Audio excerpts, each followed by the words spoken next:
বিসমিল্লাহির রহমানির রাহিম।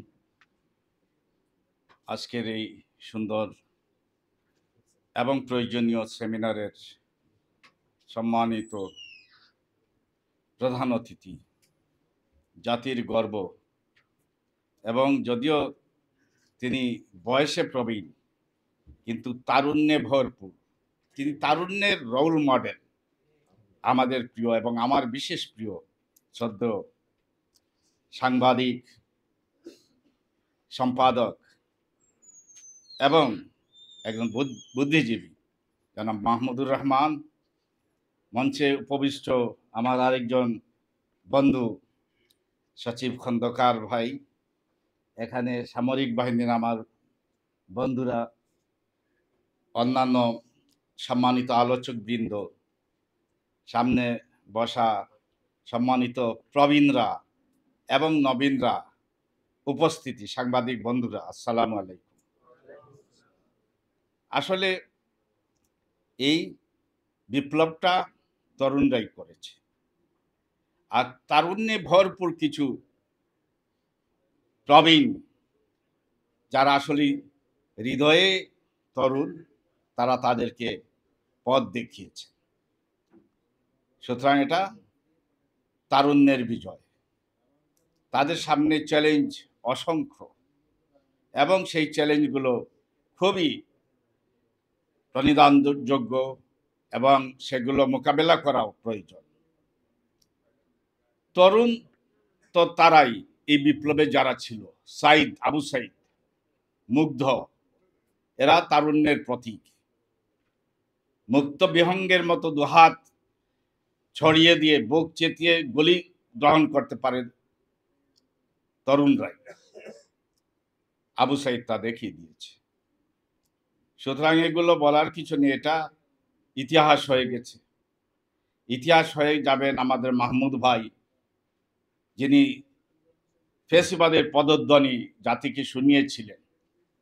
সারা বিশ্বে অন্যায়, অবিচার এবং জুলুম নিপীড়ন হচ্ছিল, সেগুলো চোখে আঙ্গুল দিয়ে দেখিয়েছিলেন, এবং তরুণরা জেগে উঠেছিল তাদের মতো বুদ্ধিজীবী, বিশেষ করে মাহমুদুর রহমানের মতো বুদ্ধিজীবীদের লেখনীতে পথ পেয়েছিল তারা।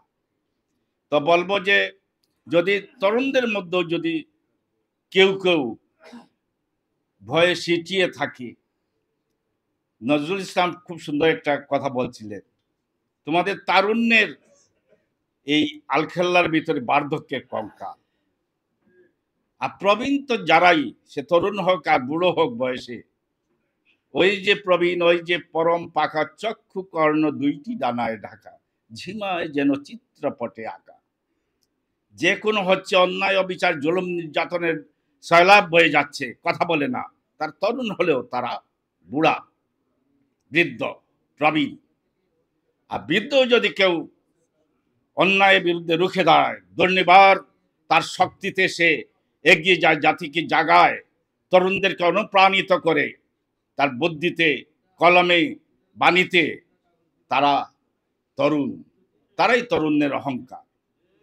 চ্যালেঞ্জটা হলো, এখন সবাই দেখছে সবচেয়ে বড় যেটা আপনাদের আলোচনা থেকে উঠেছে, অত্যন্ত মূল্যবান কথা বলেছেন এই প্রবন্ধকার, তিনি অত্যন্ত সুন্দরভাবে তুলে ধরেছেন, একজন অধ্যাপক যিনি। তো সেখানের মধ্যে সবগুলো কথাই গ্রহণযোগ্য। অন্যান্য যারাই বলেছেন,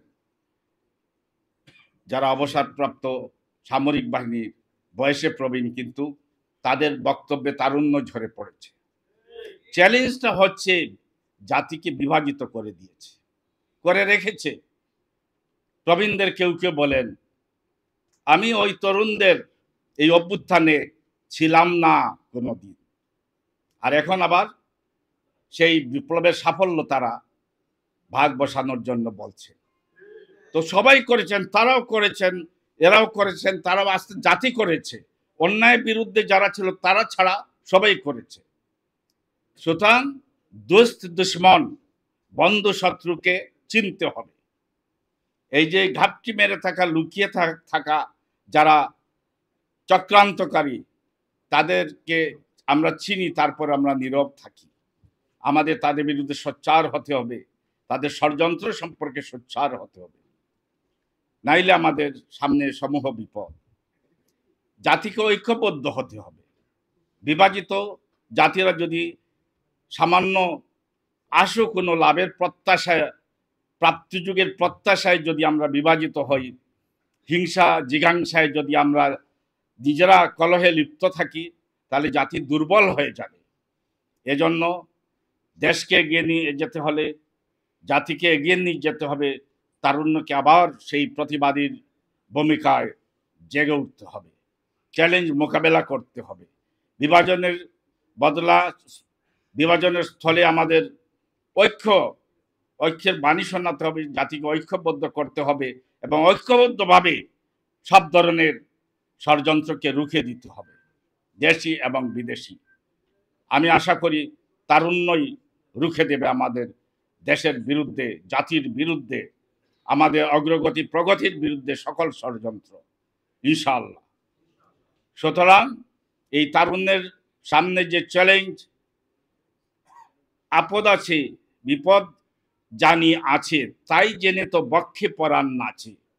তো তরুণরাই বিপদ দেখে তারা সেগুলো মোকাবেলার জন্য সাহস নিয়ে এগিয়ে যায়।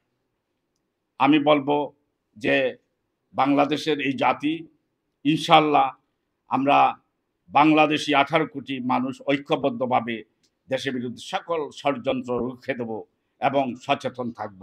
আমরা একটা সুন্দর বাংলাদেশকে গর্ব এবং ঐক্যবদ্ধভাবে এই জাতি আবার বিশ্বের দরবারে মাথা তুলে দাঁড়াবে। আল্লাহ হাফিজ। আপনারা সবাই কষ্ট করে এসেছেন, যারা বক্তব্য রেখেছেন, আয়োজন করেছেন, যুব উন্নয়ন সংস্থা সহ আমার সামনে উপবিষ্ট যারা আপনারা কষ্ট করে এসেছেন অনেকক্ষণ থেকে, আপনাদের সবাইকে আমি কৃতজ্ঞতা প্রকাশ করছি, ধন্যবাদ জ্ঞাপন করছি এবং এই বাণীটা সব জায়গায় ছড়িয়ে দেবেন। আমার সাংবাদিক বন্ধুদেরও আমার কৃতজ্ঞতা এবং ধন্যবাদ। আল্লাহ হাফিজ। বাংলাদেশ জিন্দাবাদ।